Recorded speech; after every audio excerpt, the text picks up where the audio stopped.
Deuxième étape dans le lobby, il faut ndima. La foi, c'est quoi? La foi signifie, c'est une ferme assurance des choses qu'on espère. Une démonstration de ce qu'on ne voit pas. Moi, j'espère que Nazala multimilliardaire. Mais physiquement, boye, Nazan est l'autre côté. Et on a dit que Nzambe déjà comme multimilliardaire et quoi alignement signifie quoi? Parce que Moutounion sort, supposons que la posa n'est pas posa qui est dans la sonda à droite. Jamais on a aucun déboy. Soni comme la sengin Nzambe, on a dit na zui ango, c'est-à-dire quoi aligné on a kende tibi sika nazwa e yanonanga.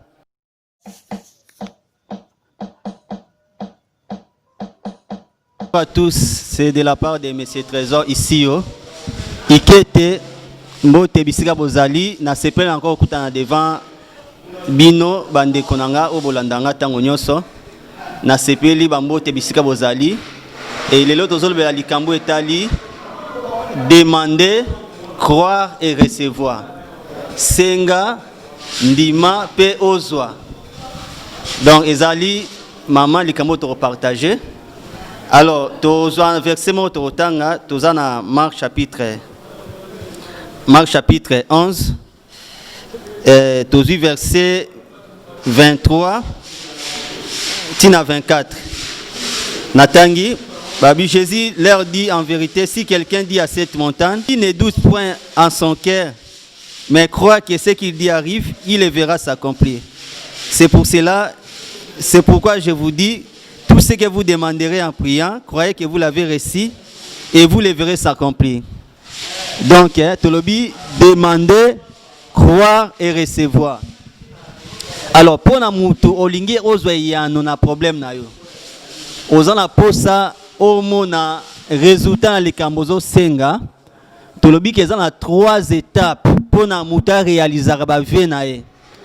Mutunyo sa na ba rêve, azan ba vie alingas a accomplir. Ozana ve okoma multimilliardaire, ozana ve ozana un grand journaliste, un grand footballeur, ozana ve ozana ba souhait, ba désir, tous dans ce monde, ozana posa to réaliser makambo na ba vie na biso. Alors pour na muta réaliser makambo na vie na ye, et sengeli muta le kana 3 étapes. Otobengi autrement les processus créatifs. Donc pour créer, réaliser des choses, Babylon c'est au monde va réaliser na mukil oyozo mona lelo zolula. Batouana baleka na 3 étapes pour na ba sala makambo le lobiso tozolula. Basenga bandima makambo basenga ke kokokisama pe bazwa makambo basenga. Donc yom tozolanda ngai ozana posa o réaliser les rêves les plus fous. Donc limite ya rêve na yoza o yomoko mitil. Donc limite ya vie na biso tozolanda biso eza yomoko limite ezo dépendre na yomoko. Donc nzamba za na limite ya pesa yote po yoza na dimension telle. Mais limite on ezo dépendre na dimension ya v ya demande rosal. Demande ezo dépendre na façon na yo ozomi mona. Donc na thème oyo tolingi mutunyo sa rolanda biso amona que pour réaliser de grandes choses, rien n'est impossible. Rien ne te sera impossible. L'impossibilité viendra de toi-même, pas de ton voisin. Solo lo moni baninga baza pembeni bazo exceller na mambazo sala. Ko kangela bango binemite. Donc bazo ndima makambo bazo senga. Pe bazo zwa. Donc na ko senga limite ezate, limite ezo dépendre na biso moko tozo senga. Donc, rien ne te sert à envier les autres. Kolula rabaninga, ko apprécier muta mabete, mais kolula c'est comme si yaza supérieur na yo ezere. Parce que source et précipitation nyonso même chance. Et pas nzambe injustice ezala raté. Qui n'a favorisé mutoyo, yé tika na limite na ebo. Limite zo dépendre na façon na yo zo commander, zo pesa ba ve na yo. Il y a un verset de Tangi, dans Marc chapitre 11, verset 24. Bible lobby, tout ce que vous demanderez en priant. Nyonso bosenga, donc limite à bosenga so dépendre na yo. Si vous senga ke ngande na zaboye, na zalanga mutu moko na soka na niveau ba $10, ils ont dépendre na ve aux sal. Mutu abitenga il faut na sala multimilliardaire. Ve na ye, ils ont dépendre na ni na Nzambe.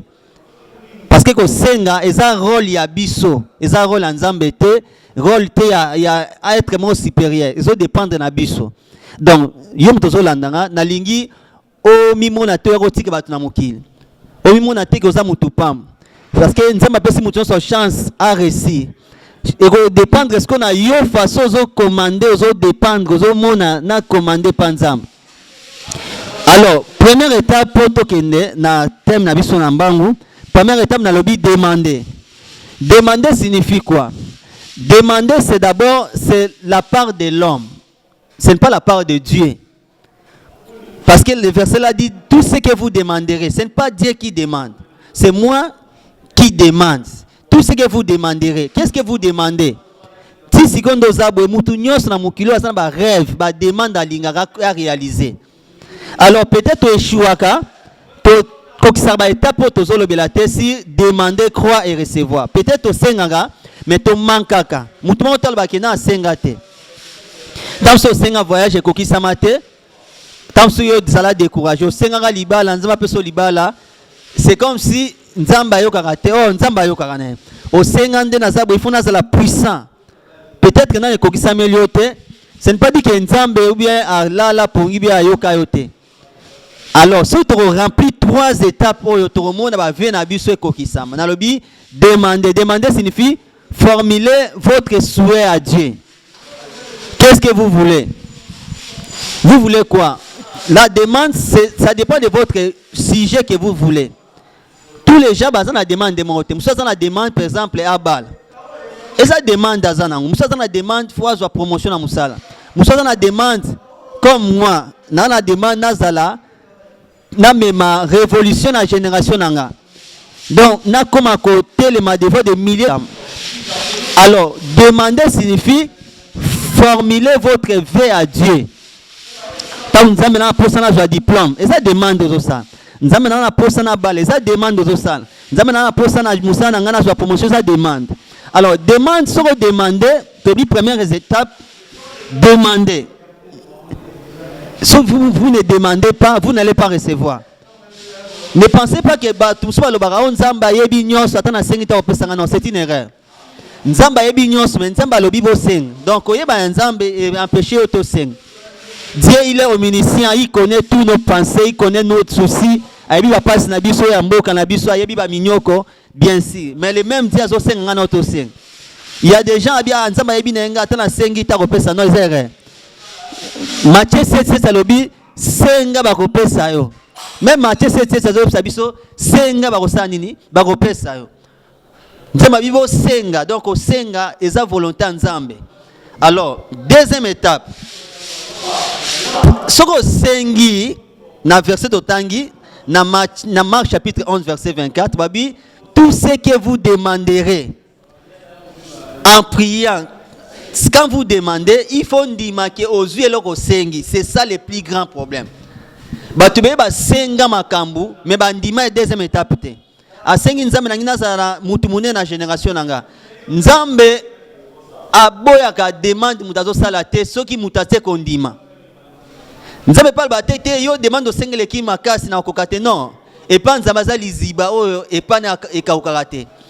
Azan impossibilité te à répondre mutu selon ave na ye. Et pas nzambe impossibilité mo impossibilité za la rater. Et deuxième étape tolobi il faut te croire. Croire que c'est déjà fait. C'est-à-dire au Seigneur nzambe na posana voyager na kende place tel. Au Seigneur na bina processus créatif il y a 3 étapes. Demander, ça dépend de moi. Mais la demande, c'est pas Dieu qui formule ma demande.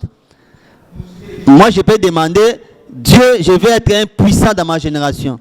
Et au Seigneur va le la deuxième étape na verset qui va dire tout ce que vous demanderez en priant, croyez que vous l'avez reçu. Eyo sengi nzambe likambo ndima que de Josué et le kwano sengi. C'est ça le plus grand secret. Au sengi nzambe fona bala ndima de jo bali. Ce qu'on dit c'est impossible. Et mutandimi qui a joué likambu, Nzambe aza awa demane a senge pa Nzambe. Supposons que Nzambe aza liboso na yo dans 10 mètres. Yo senge Nzambe naza na posa na bala ane o. Nzamba yo kiyo. Siko pona mutu akenda kokisa posa na yo asenga ke pa Nzambe. Esengela ndima ke déjà bali. Ami mona déjà que ngane zabo déjà na bali maintenant na mona physiquement na esprit na ye. La foi c'est quoi? La foi c'est une entité invisible. Et les autres nagent au-delà de 5 sens, par contre un 6e sens. Parce que dans nos sens, tous sont limités. Dans le sens, nous sommes célibataires. Mais il faut agir dans le monde invisible. Dans le monde invisible, déjà que moi je suis déjà marié. On dit parce que rien n'est impossible à Dieu et tout est possible à celui qui croit. Et pas de même possibilité à rater. Pourquoi? Parce que Azan Agnon sa coquille Nagnon est capable, il a le pouvoir de faire tout ce que nous voulons.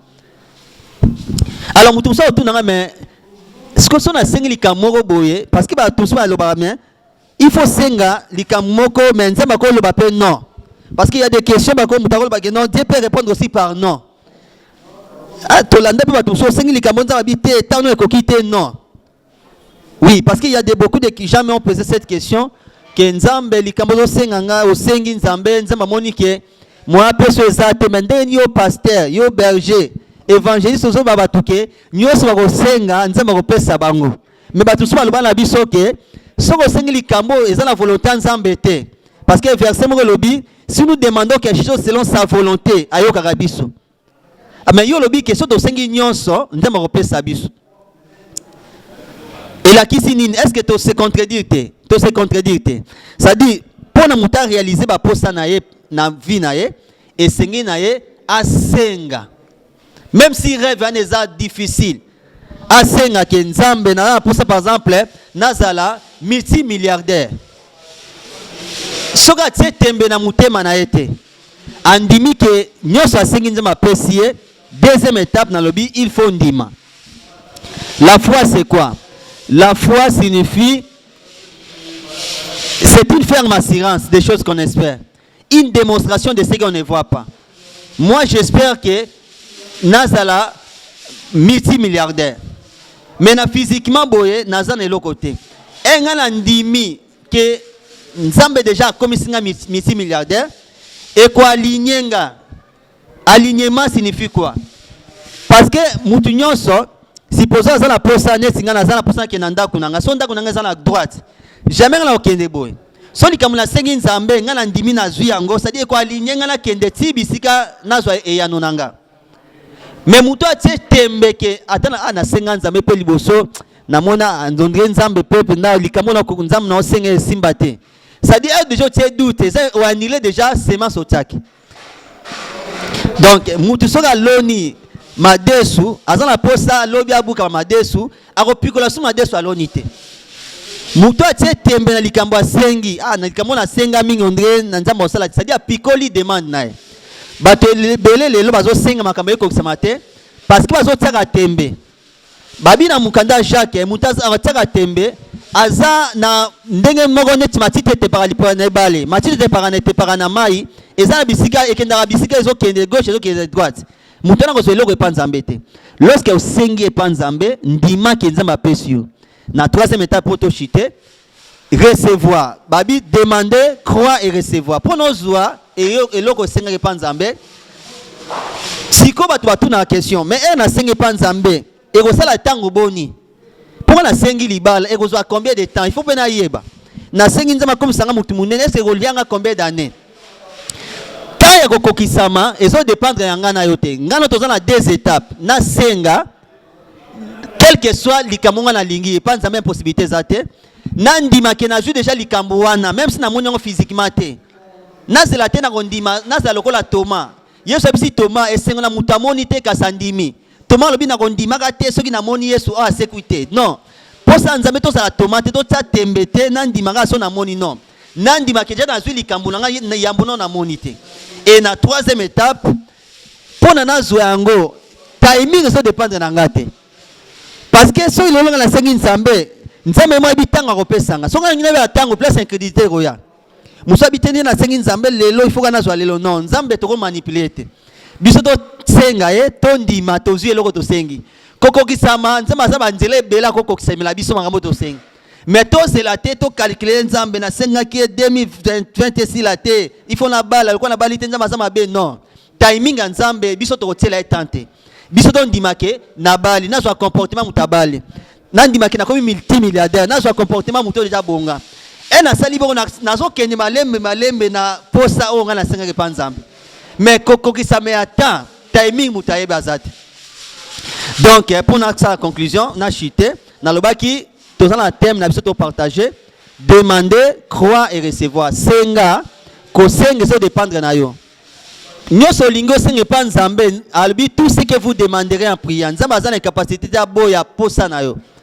mais pour na ozwa ko senga kandima ke ozi déjà makambo senga même si au monyango tata lelo ba mona mutu pamba mais yo mona déjà ke ngala za mutu munene parce que na senga déjà nzambe na za mutu munene batu ba olinge ba mona ngo pour ba ndimela yo ozana nzamba solo mais yo kolanda bango te. Et troisième étape to zelaka makokisa promesse nzambe parce que ya yebi tango kopesa biso tanso amoni tango so apesi yo batebele ba rotia okal azolinga yeba tango kopesa yo donc ndima kana osenge pa nzambe nzambe déjà pesa yo pe kokokisama eza déjà na nzela parce que yemo ka yebi tango ni na kopesa yo même si 2020 si lo zuite ndima ke nzambe déjà osenga yoka déjà pesa yo déjà Daniel a sali prière ba lobie ba pesa yano ba ange bakangi prière na banda sambela ba pesa yano jusqu'à ce que 21 jours ba bika mukolo sambela nzamba pesa kio. Il y a des choses nzambe déjà pesa biso ezo senga tonde to c'est là toujours na première nzambe même c'est rumeli et koko qui sama vie na biso parce que nzamba za juste hein. Que Dieu vous bénisse. Rendez-vous dans numéro mususu. Ciao.